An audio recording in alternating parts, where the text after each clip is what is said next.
So this is my next to the youngest brother, Alex, and he's agreed to come on camera and tell me the stories that he's told. I've heard them, but in some details I've forgotten.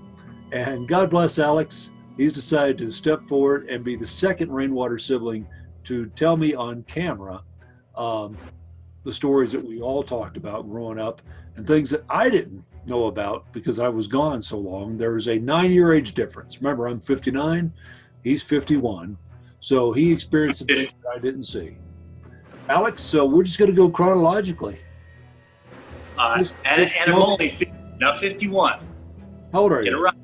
Oh, 19. 50. That's right. Matthew is, yeah, it's a 10-year. 40, no, Matthew is 49. You're 50. I'm 50. You know, Get it right. Liberal arts major. So I guess I just want to hear what's your earliest, your earliest supernatural memory, something that just stayed with you. Well, I remember when Sammy died, our dog. We lived in California. Dad was supervising one of the Zachary Farms. Hang on. Yes, Zachary Farms? Yeah, I can never remember if it was Zachary Farms or Foster Farms. Foster Farms later. And okay. So Zachary Farms. So it was Zachary Farms. And I remember that our first experience, Sammy had died, our dog, family dog. And he'd been around with us for forever. But he got run over by a chicken feed truck, if I remember correctly. You do? And we buried him in the backyard and all. But it was just a couple days later, we're sitting there watching TV in the family room. And we hear the dog walking to the fireplace where he slept all the time. We're all just sitting there watching and listening to the toenail clicking on the wood floor. Yeah. And Mom went out like the next day or so and got another dog to take his place so he'd know he was gone to move on. And I remember all of us just like creepy, like because we could hear him walking across the floor to where he always laid to sleep. It happened so fast. Mom had said that he probably didn't realize he was dead. It just happened fast. Yeah, because see, I was a senior in high school at that point. And so if I was a senior in high school, I was 18, you would have been 9 years younger, you would have been 9. So, no, I remember that occasion very well. My memory is a little bit different than yours. It was, your memory's right in that it was early morning, Christmas Day. Yeah, I knew it was around Christmas time. I didn't remember it, but I did want to throw that in there because I didn't quite remember. Well, that's just you and Dad went out and picked him up off the road, something like that. There was a knock on the door, and we're all opening our presents. There's a knock on the door, and there's the truck driver standing there, and he starts off by saying, Mom answered. And he says, I'm sorry, did you have a little dog? And Mom starts screaming. She goes crazy. And remember, even though it's California, it was Christmas Day and it was really cold. The ground was frozen. And she goes out there barefoot. Because remember, Mom and Dad at that point were, Christmas morning was hangover time. And so she goes out there in her moo-moo and she's just inconsolable. And Dad and I go out and, the dog had died instantly. Sammy had just been run over and her insides were stuck to the ground. Came out through her mouth. And that was one of the few times I ever saw Dad get upset.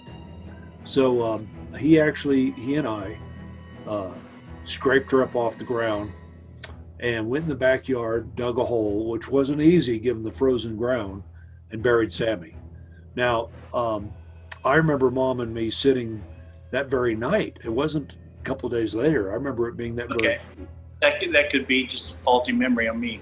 Well, you were just much younger, but I mean, and my memory may not be entirely true, but it's just what I remember is Mom and I were sitting side by side and watching TV in the living room, and I saw Sammy out of the corner of my eye, my left eye, just because the dining room was to our left over here.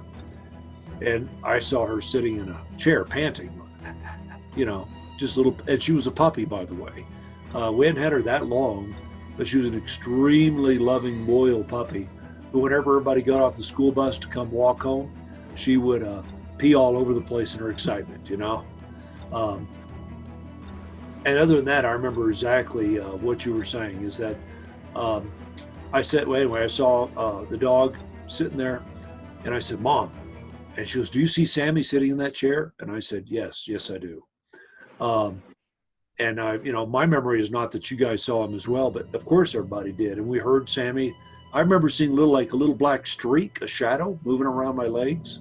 And you're right, Mom did go out and get another dog to let Sammy know that she was gone, that there were Right. difference. And she did disappear. And then Mom and Dad, because they treated animals like playing cards, disposable, got rid Oh of yeah. that dog. And that was the story of Sammy, the ghost dog. That really is quite a strong memory for both of us. And what came next? Well, the one that stands out is shortly after Mom had died, and Dad was by himself. Mom's death was kind of sudden. Yeah.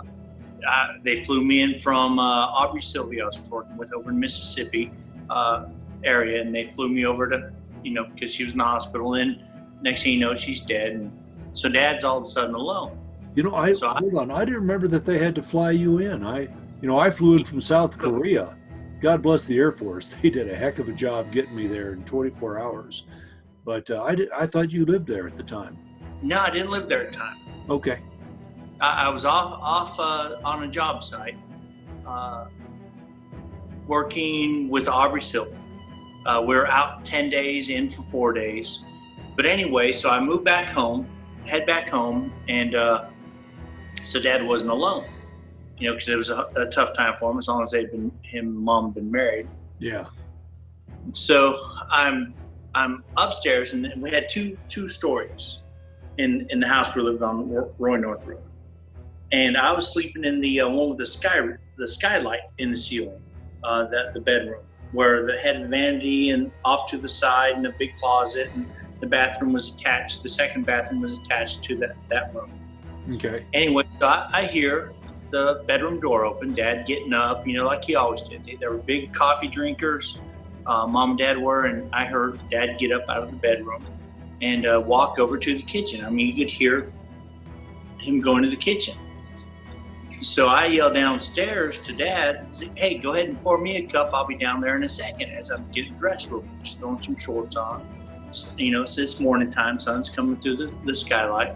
But anyway, he doesn't say anything, so I holler back the same thing. "Dad, go ahead and pour me a cup. I'll be down there in a sec, getting dressed." And no response. So anyway, as I'm hitting the stairwell out of my bedroom, I'm sleeping in. It's like the Amityville house. It's got the chimney right here, and then it's got the window set here and the window set here, which is identical. Even the window cutouts are like the Amityville house. I remember that. Even though I never lived there, I do remember that. Yeah, it's creepy to begin with. But you can see where we park outside the window next to the chimney, where our little parking spots. And my car was the only car there. Dad was gone somewhere. And I remember looking at our parking spots and figuring out, all right, who just came out of the bedroom? Anyway, I went downstairs and there was no one there. No one in the house other than me, but you could definitely hear the parents' bedroom door opening, someone walking over to the kitchen, so much so that I hollered down twice at him. Anyway, I got dressed and was out of there. I was like, okay, that's enough of that. I remember you telling me the story before, and I've obviously exaggerated because in my head, I have you, being so scared that you run and you try to open the door and you smash into it. That's another story. Okay. That's a different story. Same house. That's why we're doing this, to record it, so I get these things. But that was just me panicking. There wasn't anything supernatural about that or ghost. That was just me and my panicking in the house to get out of there. I don't know. When you hear something, you hear the door open, you hear people stepping, walking around. Oh yeah, that first part. But me panicking, trying to get to the door and finding the wrong door. Yeah. That's just me panicking. That's all that. Same house though, Roy North Road. Dad was dating Margaret at the time over in Noonan, and this is in Carrollton. Anyway, Jane, the girl I was dating at the time, we had watching TV. Dad was pretty much moved out for the most part. Everything was gone. I was the last one in the house. I was just waiting to be re-rented out. He'd already paid the rent out. So anyway, we're sitting there. All the lights are off. There's just a big screen TV right there, a projectile TV Dad and Mom had. And we're watching TV, and that's the only light on in the house, is that light coming off the TV. We're sitting on a little sofa. Anyway, all of a sudden, there's this huge racket coming through the kitchen. Now, you'd have to go in the kitchen. The kitchen had a little island in there, a wall that went to the ceiling, to the floor on the island, which the light switch was on, garbage disposal, different things. But anyway, all this racket comes in through the kitchen over there while we're sitting there.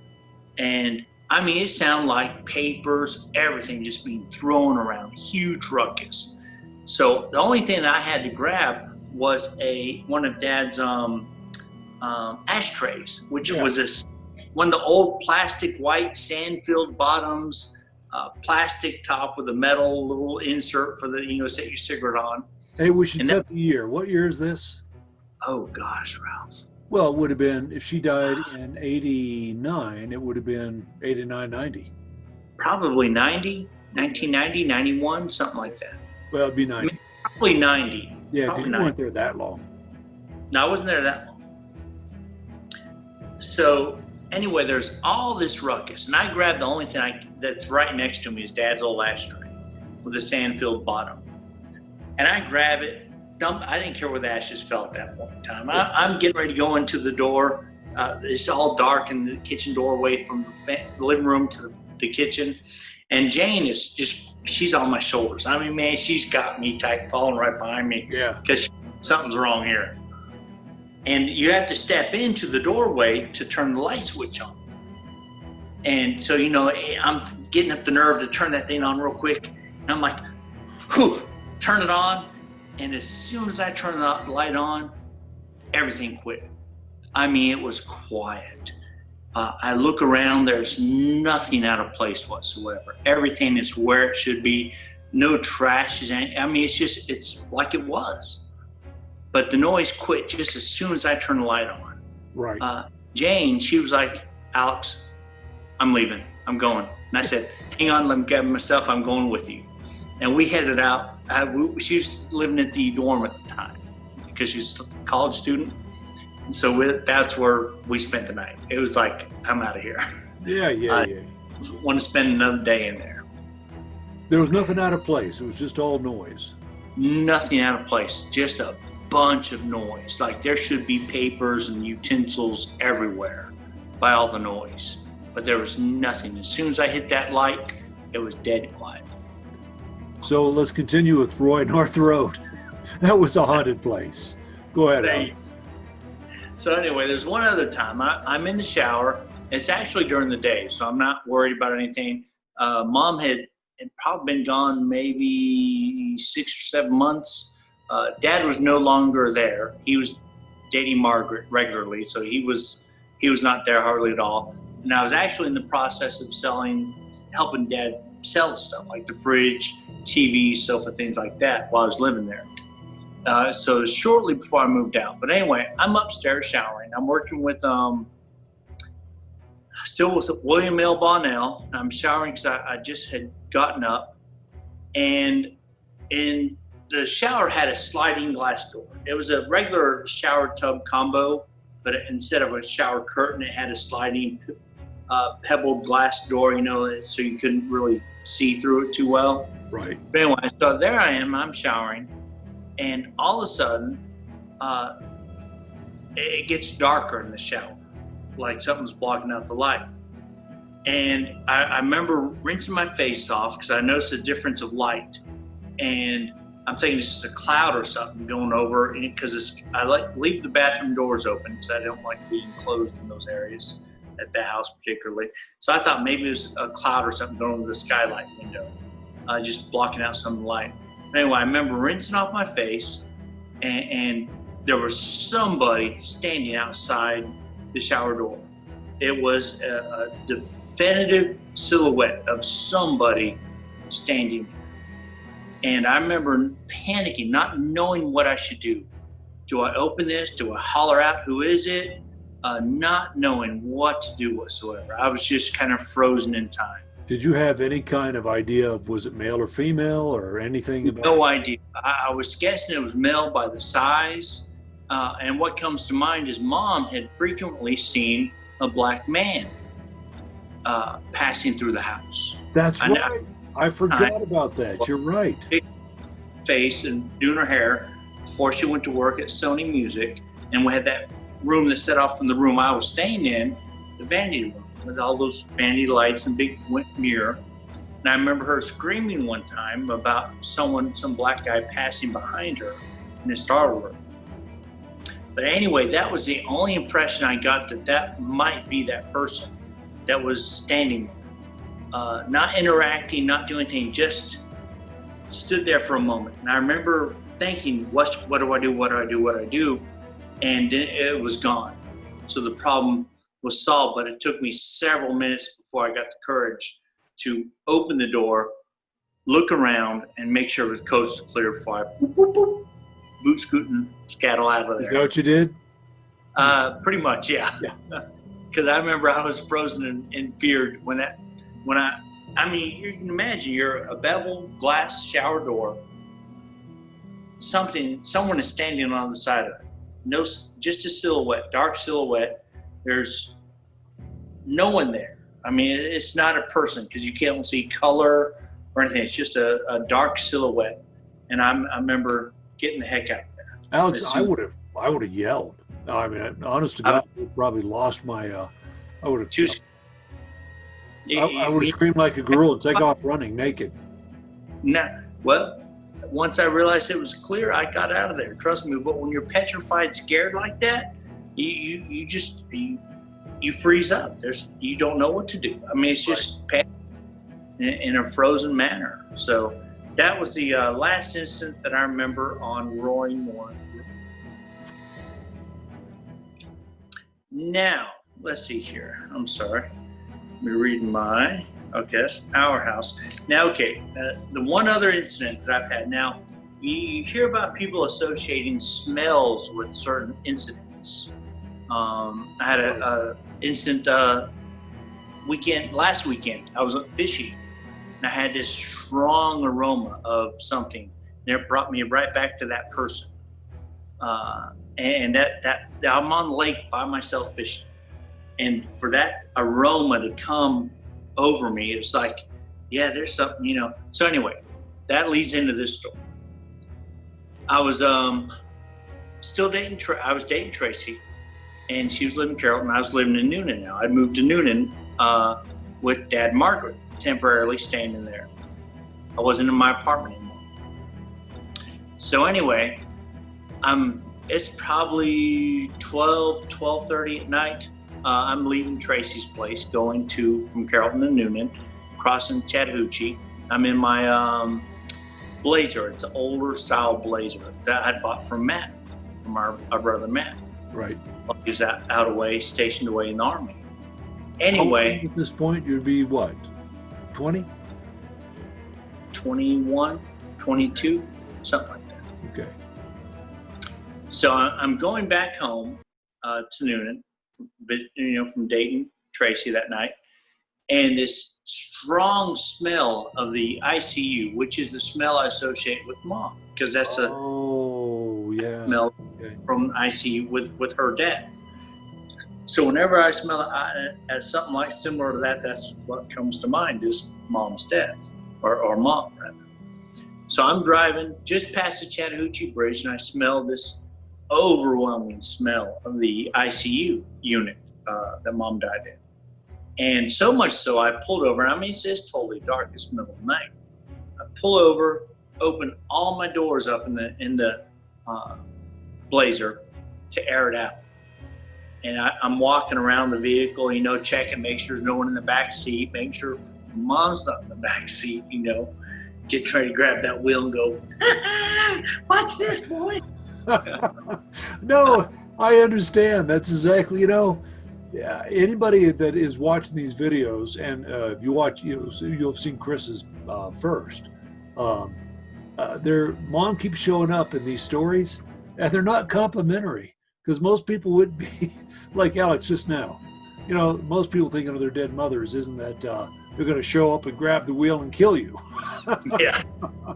No, but she's probably sitting back there going, That's true. So anyway, and I've had several incidents like that through the years.